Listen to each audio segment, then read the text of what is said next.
So our next speaker is Mathieu Faux from ESET, and Mathieu is a malware researcher who is going to present on the Turla Outlook backdoor, and this is a really cool topic that's actually been on my mind quite a bit lately, so let's take it away. Thanks. Hi everybody, it's a pleasure to be here at Blue Hat presenting a research I conducted in the past few months. So I'll be talking about an Outlook backdoor. So it's really an unusual piece of malware because it's specifically targeting Microsoft Outlook, and by Outlook I mean the desktop mail client, not the webmail. So I'm a malware researcher at ESET in our research lab in Montreal for a bit more than 2 years. We are mostly doing long-term analysis and long-term tracking on different malware families. So first, I'll give some background information about Turla, because maybe people that are here and are tracking APTs every day know most of this part, but for the other it may be interesting. Then I'll jump on the analysis of the Outlook backdoor. I also have a small demo showing that it's possible to pop a cal.exe on any infected machine with this Outlook backdoor. And then I present some mitigations idea. So a bit of history about Turla. The ancestor of Turla, known as Moonling Maze, goes back to 20 years ago in 1998. So it's one of the oldest APT group in the world. But the recent history of the group really started in 2008 when they successfully breached the US Department of Defense. They used the infamous worm agent.btz. What's interesting is that its direct descendant, Comrat, is still used these days. So there are a lot of publications about this attack. So I put an article from the New York Times. So Turla started to be well known around this period.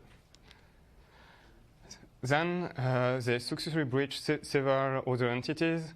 In 2013, they breached the Finnish Ministry of Foreign Affairs. In 2014, they compromised the Swiss military firm RUAG. By the way, there is an excellent report did by the Swiss CERT that is detailing all the malware used, all the malware analyzed, etc. It's really a good read. They also their tools have evolved over the years. For example, in 2016, they started to do man-the-middle or man-the-side, not sure, attacks on Adobe.com to compromise a machine. In 2018 was the public announcement of the German government breach that leveraged this Outlook backdoor. So Turla owns a large malware arsenal for all major desktop operating systems, Windows, Linux, Mac. For example, one interesting cluster of activity is Mosquito, which is a first-stage backdoor that it's leveraging this man-the-middle attack on Adobe.com to first compromise organizations. So basically, when a user goes on HTTP on get.adobe.com and downloads the Flash installer, it is replaced by a Trojanized version that will install both the backdoor and the legitimate Flash installer. We identify several points where the traffic can be replaced. We believe that it's either a compromised gateway or a modification at the ISP level, because the local man-in-the-middle attack is really not likely because the organization were not previously compromised by Turla. We also, for the BGP hijacking, we did not observe any BGP hijacking on the IP range used by Adobe to distribute the Flash installer. And finally, the Adobe security team checked on the server and they were not distributing like a Trojan version. There is also another interesting piece of malware is a Snake variant for OS X that was discovered last year by FoxST researcher. And what is interesting is that it uses the same network attack. For example, you can see that it exfiltrates some fingerprint information to get.adobe.com, but obviously the data never reach Adobe servers. They also have two main segmentation backdoors called Geyser and Carbon. They have a similar architecture, a loader, an orchestrator, and a communication library. And this communication library is always injected in a process that routinely connects to the internet, for example, Firefox or Chrome. Why Tuola is known is for their rootkit, which is really advanced. It has capabilities such as inspecting the incoming network traffic. It can also bypass the Windows driver signature enforcement by using an old and vulnerable VirtualBox driver. So if you find this driver on a machine, it might mean that this machine is or was infected by Tuola. And finally, this is my preferred slide from CSEC, which is kind of Canadian NSA. And Maker's Mark is their name for Tuola. So basically, they say that the developers are geniuses, but the operators are morons, because they are doing a lot of OPSEC mistakes. So let's jump on the Outlook backdoor, which is maybe the most interesting piece of malware in all the arsenal. So in March 2018, there was some revelation in German newspaper that the Tuola group has attacked the German government. So for example, it's an article from the Spiegel, which is one of the top German newspapers. And they said that the group Snake is said to have attacked the German government network. So Snake is just another name for Tuola group. And a few days later, more details came out. So it was clear that Tuola leveraged the Outlook backdoor to compromise the German government.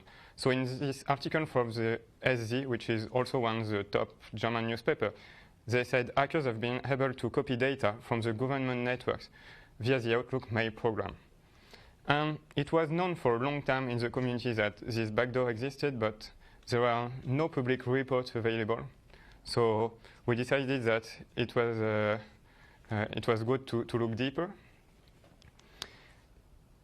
So in short, this backdoor is entirely controlled by PDF attachments sent to the victim mailbox. So this is totally different from malware that are using mail to receive command, but sometimes they use email accounts that are controlled by the attacker. So they are connecting to a remote address, a Gmail address, for example. While in that case, it really uses the victim email address. So the attackers are sending emails to the victim. It also uses COM object hijacking to persist, which is one of the preferred techniques of Tuola. So targets are in line with typical Tuola target. We identify several European Ministry of Foreign Affairs compromise, also a defense contractor, but we probably don't have a full visibility on the targets and on the victims. So maybe there are other verticals that are targeted, but these are generally the main targets for Tuola. So the oldest compilation timestamp for this Outlook backdoor is 2009. So we know that Tuola sometimes change the developers sometimes change the compilation timestamp in order to fool researcher. So you always need to check if is it a real timestamp. You don't always know. It's a bit difficult, but I believe this one is real because it's really a basic version, maybe a draft, and it's really basic in comparison to other variants. Then in 2010 was the first sample uploaded on VirusTotal, and it's a bit more advanced than the one from 2009. So I think it's reinforced the hypothesis that the compilation timestamp was not modified. Then they continued to develop this tool. Starting in 2013, the backdoor can now receive commands by email. So it's pretty simple. The commands are in XML format sent in the body of the email. So previously, it was like more a plugin for their rootkit Ouroboros. So they use it just to dump the emails of Outlook. So it was not really a backdoor, more like just a plugin for dumping emails. But starting in 2013, it really became a backdoor. Then in 2016, they switched from XML to PDF documents. So now the commands are no longer included in the body of the email, but included inside a blob of data in a PDF document. I'm not 100% sure of this date. Maybe it was 2015, because the use of the Outlook backdoor is not so frequent. So I may not have all the versions of this backdoor. Maybe there are like older versions that I didn't see, but that were already using the PDF document. Finally, in 2018, was the public announcement of the German incident, and last August we published our white paper. So for installation, it uses COM-object hijacking. This is the preferred technique of Turla for persistent. In a lot of malware, they use that. For example, in Comrat or Mosquito. I also put two interesting links if you want more background information about COM-object hijacking. It's really not a new technique, but it's still a problem. I think nobody has really a solution to solve it. And more specifically, it abuses the Outlook Protocol Manager, which is a COM object used by Outlook to communicate with MAPI. More on MAPI in a few slides. So as you may know, the COM objects are defined in HKey class root, which is a kind of concatenation of HKey current user and HKey local machine. And HKey current user can be modified with limited user privileges. So it is really interesting because to install the Outlook backdoor, the attacker doesn't need administrative privilege. He can stay with limited user privilege and don't need to elevate it. So this is the Outlook Protocol Manager. And we can see that there is a redirection to another CLS ID. And this CLS ID is not used by any known program. It was just added by Turla. So this second CLS ID is linked to the DLL of the backdoor.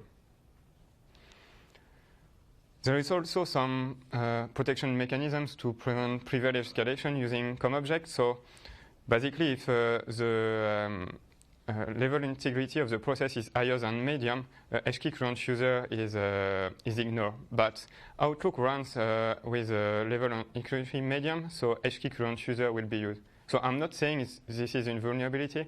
It seems logic that a normal regular user program runs with medium integrity, but it's just there to show that you really don't need administrative privileges to install this backdoor. So the main target is Microsoft Outlook, probably because it's the most used mail clients, but in some older versions they were also targeting the bats. You probably don't know this mail client, but it's a mail client mostly used in Eastern Europe. So now there is no longer the routine responsible for registering the backdoor as a TheBat plugin, but there are still some exports in the DLL. So these 4 exports are needed for TheBat to launch a plugin. And from now on, I will mostly talk about the implementation for Outlook. So at high-level point of view, it is really similar to what is implemented for TheBat. So it uses MAPI, which is Messaging Application Programming Interface. It's like a standard API to allow third-party software to be like email aware. It's a COM-based API. That was the COM object hijacking. And in fact, they replace, during the COMJEC hijacking, they replace all MAPI32.dll, which is the Microsoft DLL our Outlook use to communicate with MAPI. So first, they just connect to the mailbox using the MAPI logon function. Then they can open the different folders. For example, here they are opening the Outbooks folder. They also set callbacks to both the inbox and Outbox folder using the HA allocate advising function. So this is really not a hack or something like that. It's really the regular way to add callbacks on the folder of a mailbox. So this is the log of the backdoor. They are really comprehensive, so it's easy to see what is going on. They are encrypted with a 512 bytes key, which is hard-coded in the binary, and they are stored on the disk. They are also regularly rotated, so they are regularly sent to the attackers. So we can see that first it log on, then it passes the mailbox, and it also adds a callback on both the inbox and outbox folder. So the outbox callback has one main function. It will forward all the emails sent by the victim to the attackers. By the way, this functionality can be disabled by just changing a config value in the registry.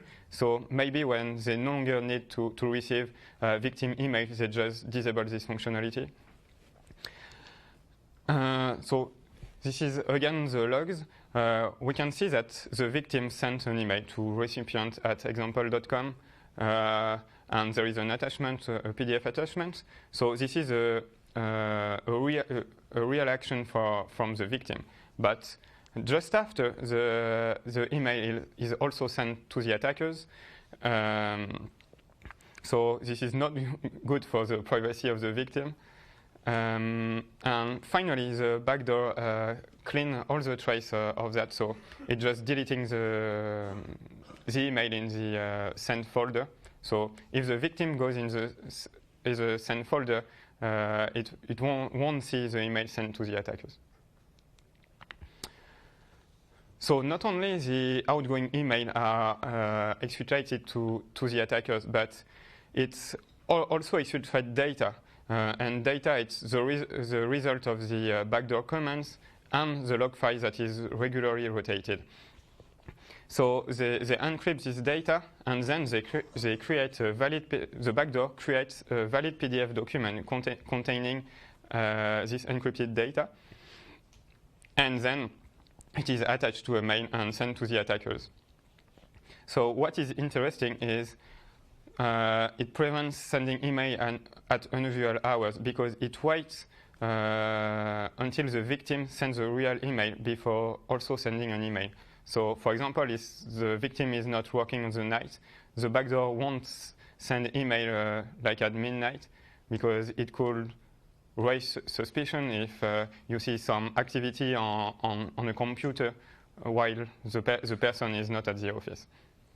So I think it's a really nice functionality. So this is an example of PDF generated by the backdoor. You can see there is the typical PDF header, and just after that there is a hard-coded 1x1 pixel JPEG image. And why they do that is that you can append data just after a JPEG image and it's still valid. So they just put the encrypted data just after the JPEG image, and so the PDF is still valid. We can open it in PDF viewer and we just see a blank PDF while it really contains data exfiltrated from the computer. There is also some, in the previous example, I redacted the email address because there is sometimes the real name of the victim in the email address, so for privacy reason I redacted it. But on VirusTotal I found some other sample with email address. For the first one I found nothing on the internet, but this one is apparently a real person. He was Prime Minister of the UK between 1990 and 1997. So maybe it's just an homonym, but it's still fun. The last one seems to be like a test email address from the attackers. We saw in the previous example that they abused Hotmail and Gmail in the past.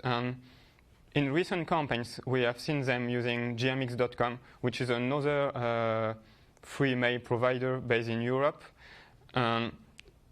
The patterns seem always to be first name dot last name at gmx.com.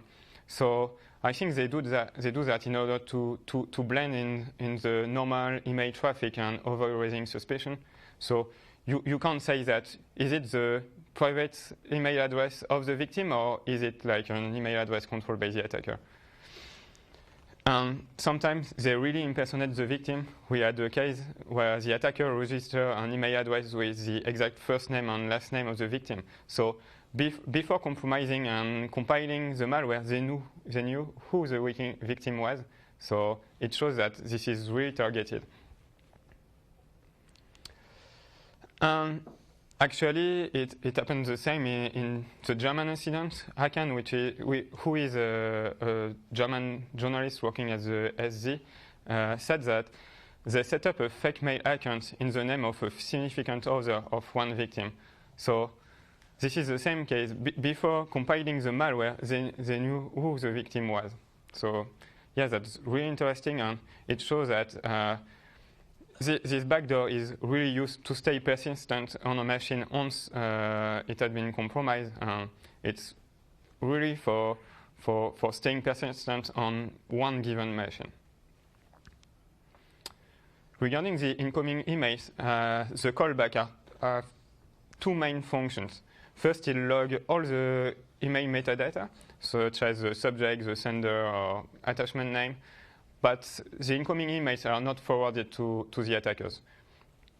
And then it checks if there is an attachment, if the attachment is a PDF document, and if it is a PDF document, it will check if it has the special format required by the backdoor. So they include the commands in the PDF, but in a certain format. So every time there is a PDF that arrives in the mailbox, it checks if it can contain commands. So again, this is from the logs. You can see it's really similar to the outbox callback. So there is the name of the sender, the subject, the attachment name, etc. We saw that in order to stay stealthy, they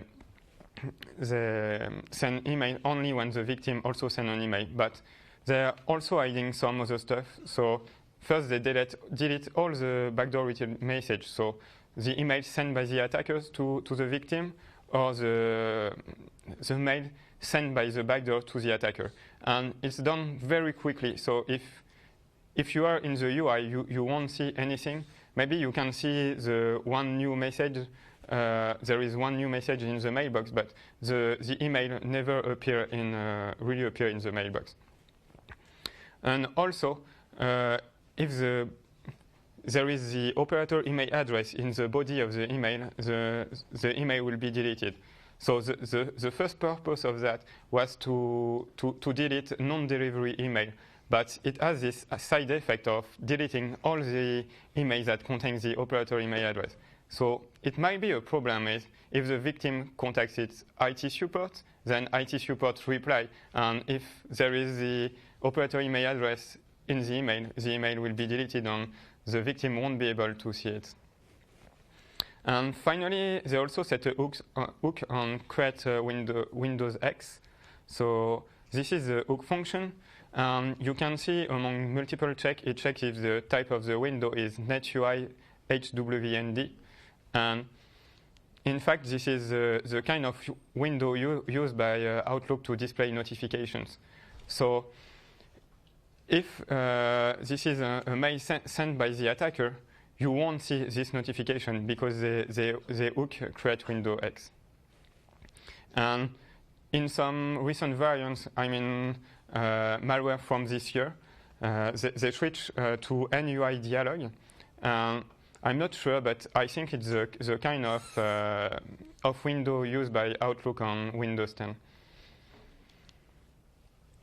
So the backdoor itself, so it's fully controlled by email in PDF attachments. And what is interesting, it's operator agnostic. So if you take down the operator email address, the operator can still regain control of the backdoor from any other email address. It just had to send an email with a PDF attachment. So it doesn't check who sends the email. It just checks the format of the PDF document. So this is a bit similar to rootkits that are inspecting incoming traffic. So the backdoor is not contacting a remote server. It waits for commands.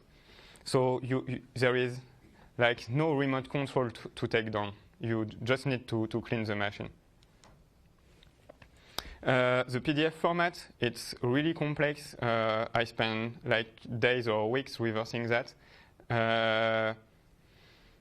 I don't know if it's just over-engineer or if it is the principal purpose was to harden reverse engineering. Maybe it was more the second possibility. Also, they send valid PDF documents. Like for PDF generated by the backdoor for exploitation, its data is also appended after a JPEG image. So it's the same trick. So this is an example of a PDF that contain commands. So this is typical PDF header, then the JPEG image, and a few bytes later, there is the beginning of what they call the container. So the container is this special blob of data in the special format that contain commands. So the first 4 bytes are a XOR key, and then the next 4 are magic. It's 0xDE. So this is the format of the container. So you can see it's really big. There is a lot of redundant checks. Maybe it's there just to ensure that there was no modification or like transmission problem. But I think the principal reason why they did that is just that it will be really complicated to reverse it. So at the beginning, there are some headers, checksum, length, I don't know why, XOR key, and what they call the container version. It's not really a version because it's always the same number. So I don't really know why it's there, but on that they do some shift and compare to 16. So maybe it's kind of signature to prevent that somebody else creates a PDF document, a valid container, but just by using a solver like this way, you can find a correct value in a few seconds. Then there is the instruction descriptors. So these are some values that are used in the next step to decrypt and decompress the batch of instruction. So the instruction descriptors, there is like the offset of the decryption function in a list that is included in the DLL.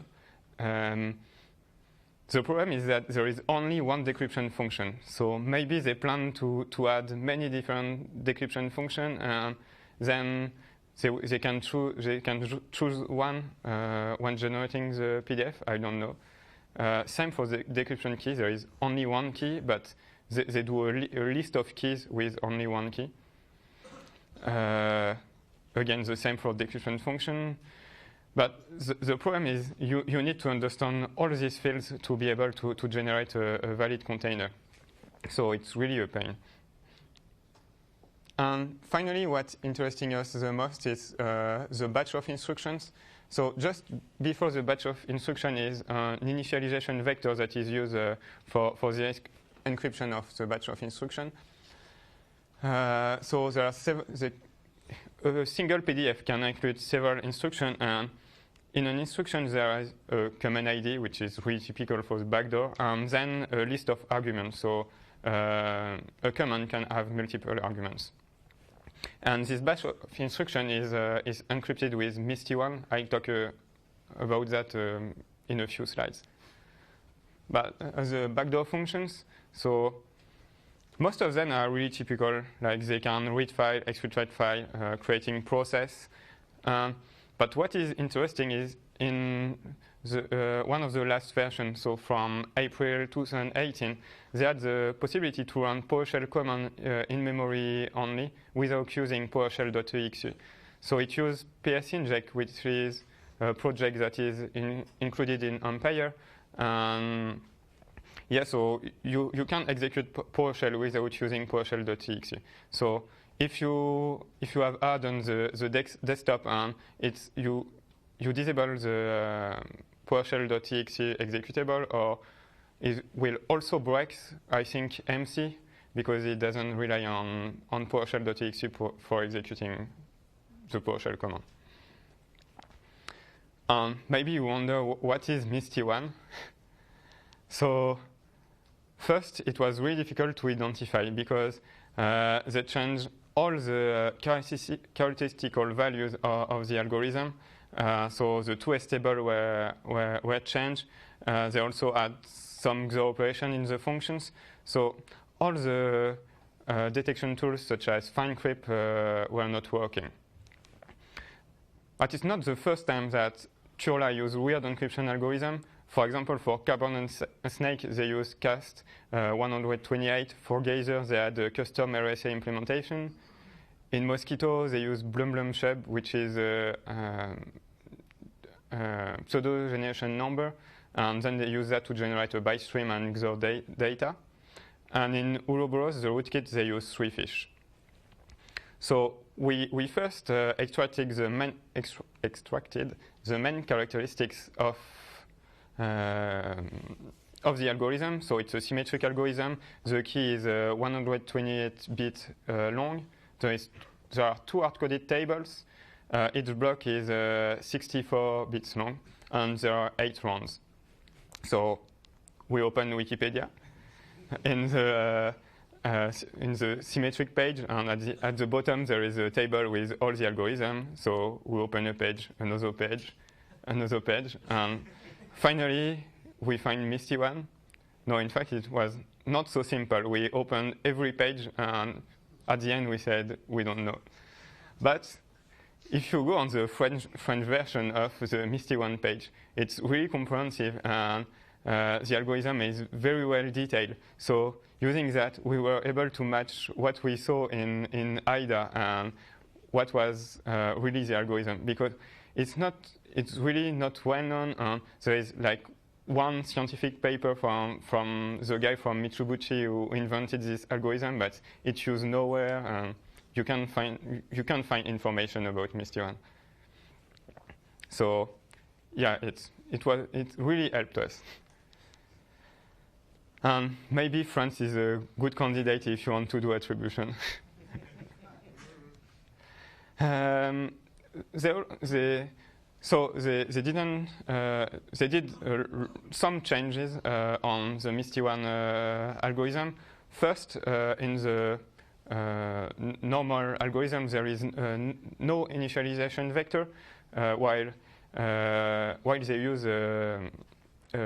2048-bit initialization vector, and they also use 2 hard-coded key of 1024 bits to derive the final 128 key.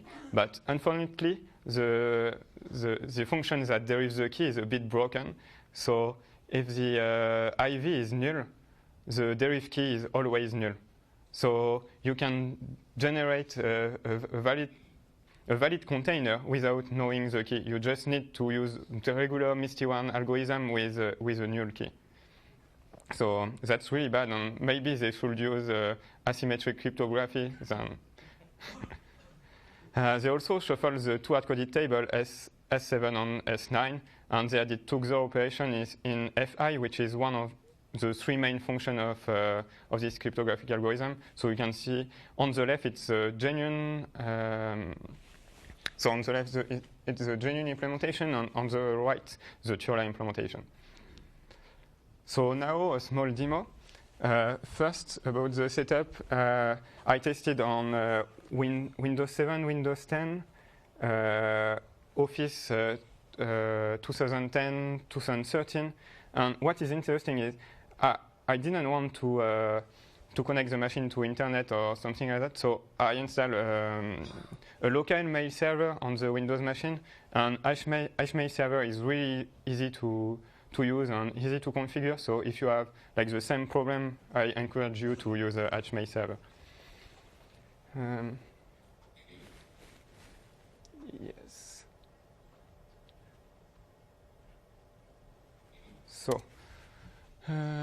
So this is the DLL of the backdoor. Then I open regedit. You can see that this is the COM object hijacking.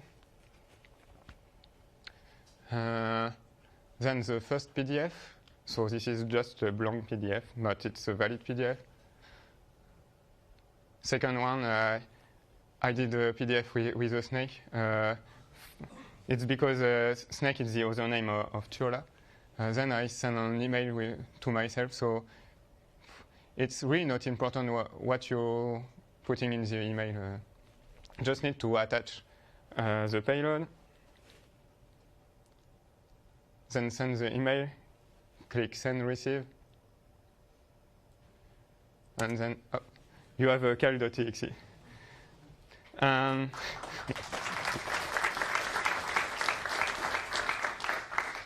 And so the big problem is that as the encryption algorithm is broken, you can just send a PDF document that will pop a cal.exe on any computer that is infected with this malware.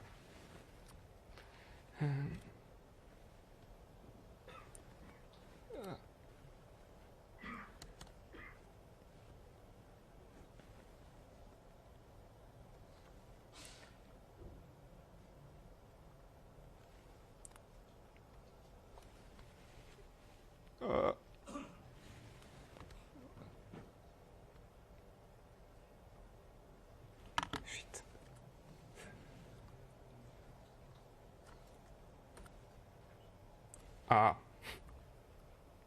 Sorry.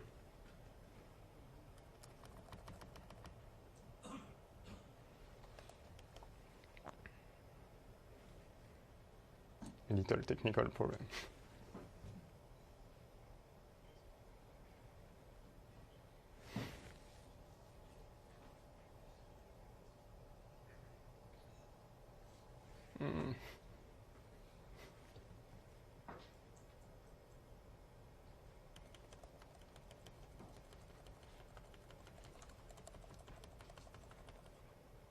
So now the mitigations. So this is my first advice. Maybe you could delete cal.exe. So you can always try like traditional techniques. You need to remove the file, so maybe an AV. Also, what will be interesting is to detect the COM object hijacking once the backdoor is installed. So you can use an EDR. Also think you can do that with Sysmon by monitoring the registry modifications. Regarding the Windows events, I found nothing. I'm really not a specialist of Windows events, so maybe I didn't look at the right place.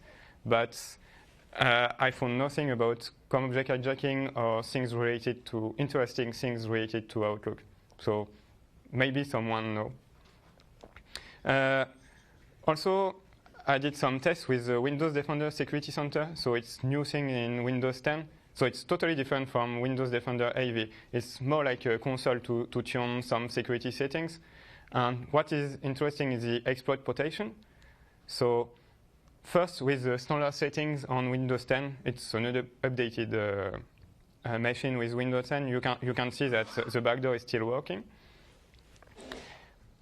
So now we can test some protections. So we go in the Windows Defender Security Center in App and Browser Control, then in the exploit protection settings. And we can tune the settings for every different program. So we're interested in Outlook. So first we can test to disarrow the creation of child processes. And obviously now the backdoor cannot launch cal.exe. So that's interesting because it limits most of the functionality of the backdoor, but obviously the backdoor can still forward the email to the attackers. So it's not really the best solution, but it works. And I didn't notice that it breaks some functionality of Outlook. But what the most interesting is the code integrity guard. So it prevents from Outlook from loading an unsigned DLL, a DLL not signed by Microsoft. In addition, the backdoor is not signed at all. So we check that, restart Outlook, and now we can see that. So this is the interface of Outlook, but there is no send receive button at the top right. So the interface is in French, but because my VM was disconnected from internet and it was a bit complicated to add a new language pair, but I think you know the interface of Outlook. So it's like something on the bottom right. This is the normal window of Outlook, so you can see the send receive button. It is because the backdoor replaces the AllMAP32 DLL. So if the backdoor if Outlook is not able to load the backdoor, it won't be able to communicate with MAP. So this code integrity guard prevented the backdoor from being loaded. So I think it's a good protection mechanism against these threats. On the mail server side, you can block emails based on the PDF format. Obviously, it's on the attackers control the PDF format, so it can change it. But it's always difficult for them to change the communication format because then they should update all their victims. Then in the command and control server, they should have different code to communicate with different versions. So yeah, that could be a nice thing to do. The problem is that you can't do that with Yara because you need to do a XOR between two D words contained in the PDF document. And you can also monitor the duplicate sending of emails. Maybe it will lead to high false positive rate in some organization, but in other, when you're not allowed to send email to your private email address, it will be really easy to spotlight this kind of behavior. So finally, this is not a new backdoor. It's in use since at least 8 years. It's also an interesting command and control mechanism because it should bypass most security solutions. Also think that email is not only an infection vector, it can also be used to transmit a command for a backdoor. And finally, it shows that Tiola is still innovative, and it's nice to track them because they always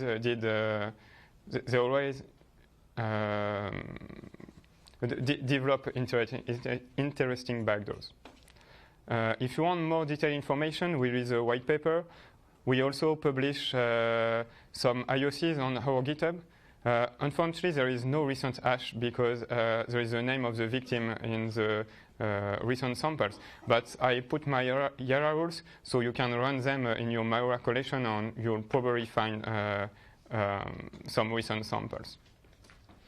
So thanks for your attention. If you have questions.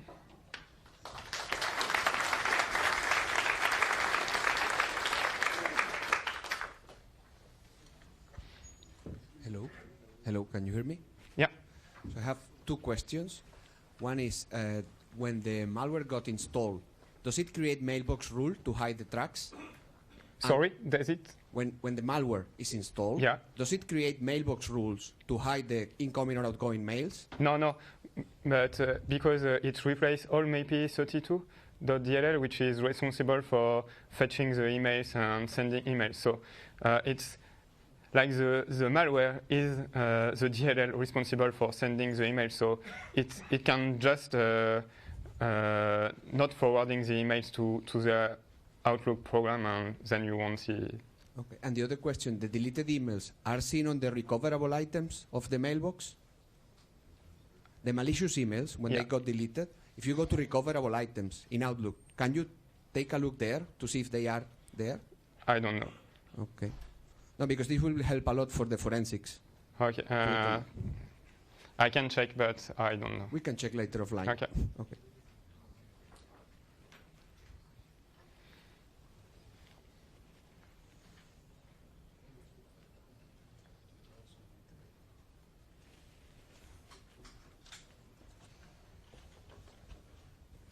Hi. Hi. If there is another instance of Outlook with original MAPI DLL connecting to the same account, will it see these malicious emails which are hidden? It depends if it's the same user or not. Yes, it's the same user, the same. Same user. Yeah. As it replaces all MAPI32 via the COM object hijacking. So the COM object hijacking is for all the program of this Oh user. yeah, I understand. I mean, if I have, let's say, another computer on my laptop with clear installation of the Outlook, and I'm accessing the same mail account, the same mailbox on the server. So I You will see the email sent by the attackers. Probably, yeah. Okay, thank you.